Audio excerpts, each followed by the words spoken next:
Hello, everyone, and welcome to my December wrap up. I'm Karen, also known as Betweenpaperbackworlds, and let's get into it. I read a total of 22 books, and I didn't DNF any, but not all of them got great ratings.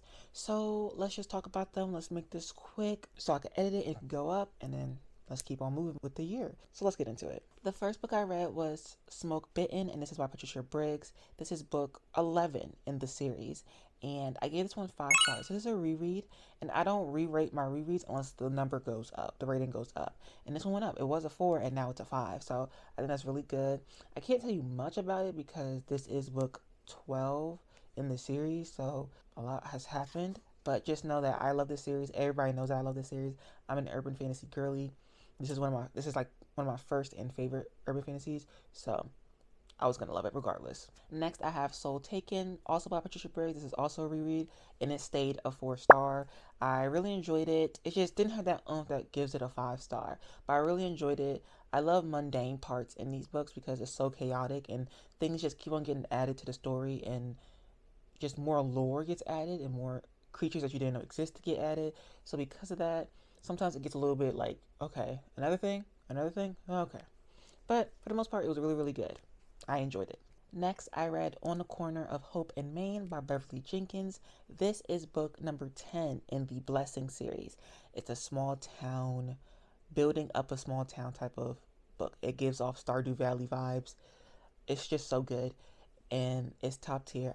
I really enjoyed the book. I gave it 4 stars. Again, it just didn't have that oomph that a 5 star would have.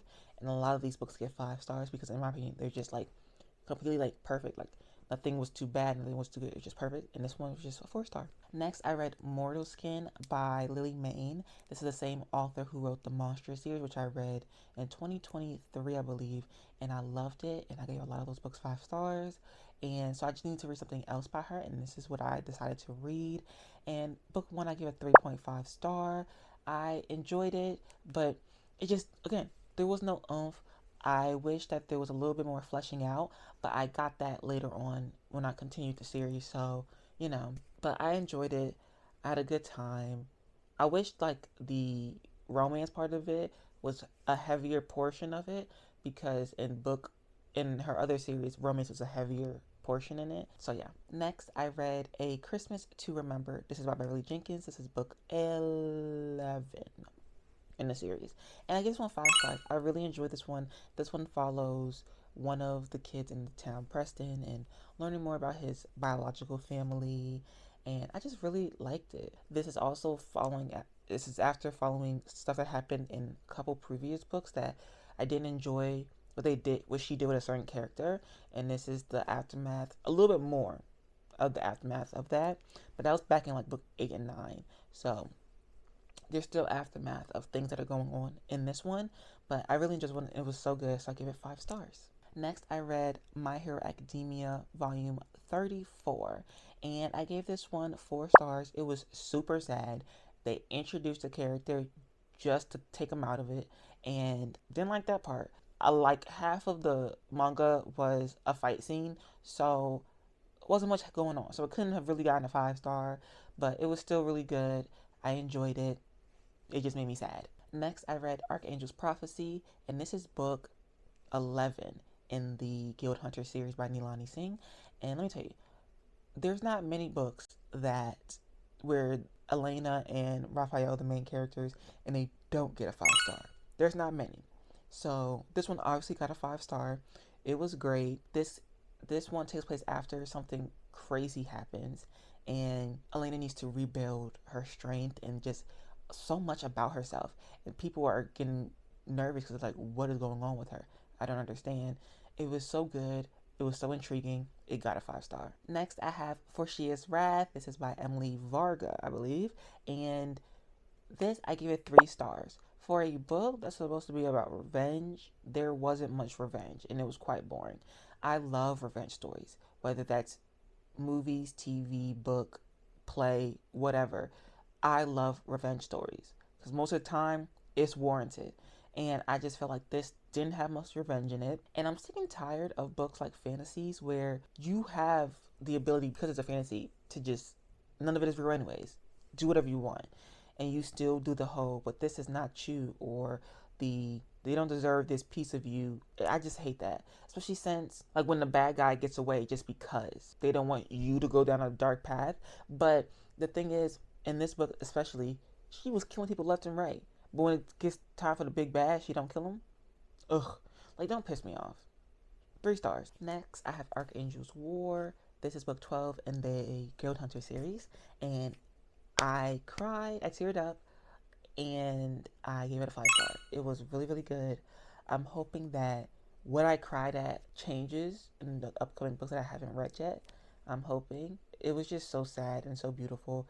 And this is called Archangel's War for a reason, because this is when the big battle that you've been anticipating for books upon books has finally happened. And obviously there's consequences to war, and that's what I cried at. So yeah, it was amazing. It was beautiful, and it was sad, and it was great. Next, I read Archangel's Son, and this is by Lansing as well, Guild Hunter series as well. This is it's not a .5 book. It's following characters that are side characters. Every once in a while, the books follow side characters, and this follows the Archangel of half of Africa, and I'm not gonna tell you who, but his love interest, and his name is Titus, by the way, and his love interest. And it was really good. It was really cute. It was amazing to see, because these people are archangels. They've been alive for thousands of years. When they see an angel that has only been alive for a couple hundred years, they still consider that angel a baby. I love going to the side characters because they have so much history in them. They have a lot of trauma in them, a lot of things to work through.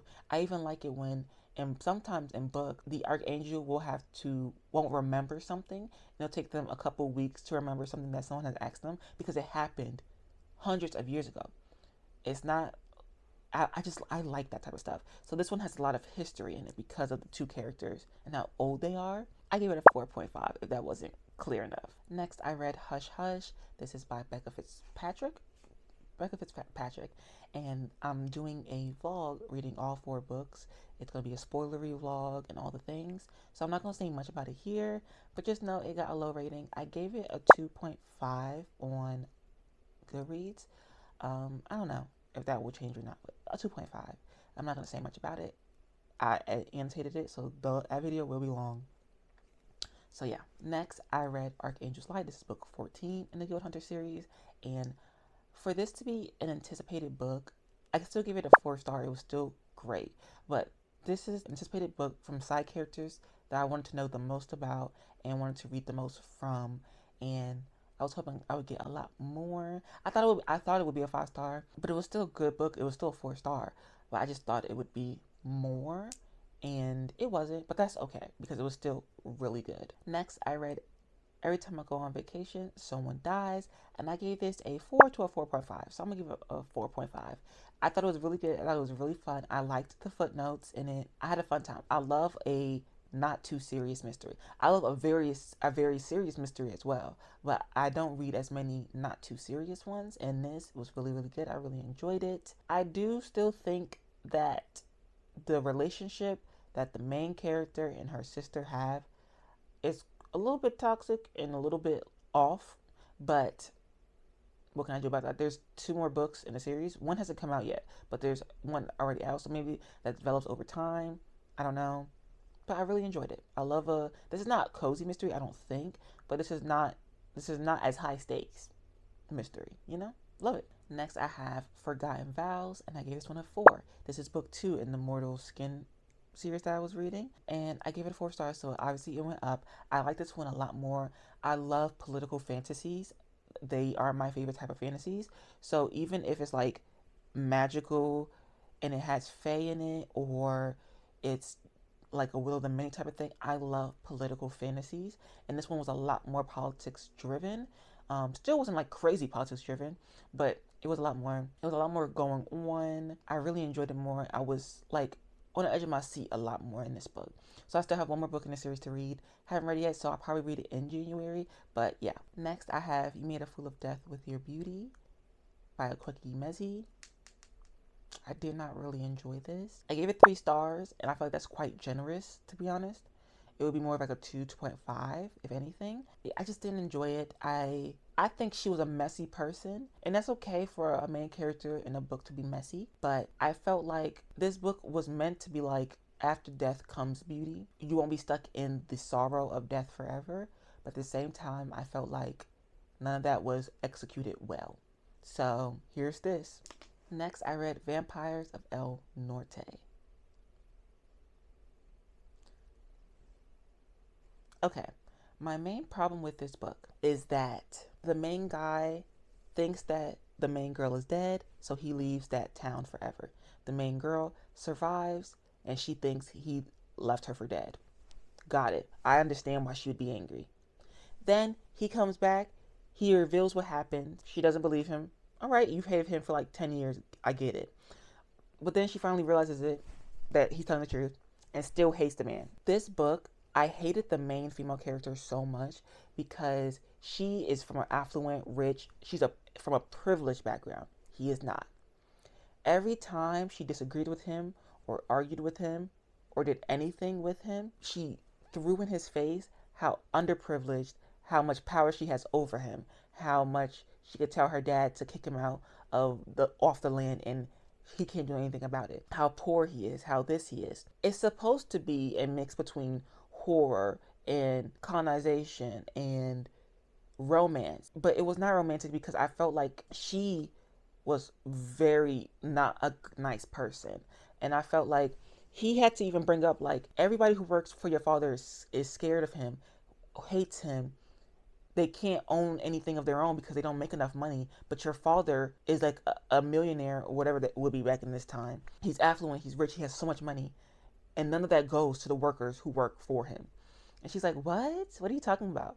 And that stuff is never resolved, but she just acts like it's true.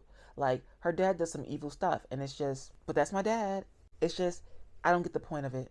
I don't get the point. So I didn't even rate the book. I didn't even rate the book because I don't know what to give it. So I'm going to stick with a 3. I'm going to say a 3. I'm going to say a 3. Let's just go with a 3. Next, I read My Hero Academia Volume 35, and I gave this one a 3.5 to a 4. And this one is also basically like a big fight scene, but wasn't the greatest because it was just going back and forth, back and forth, back and forth. I did like that I'm seeing so many superheroes come back because we are in a dark period in this manga, a very dark period where there's a lot of death, a lot of superheroes quitting, a lot of everything. And to see some of them come back was great to see.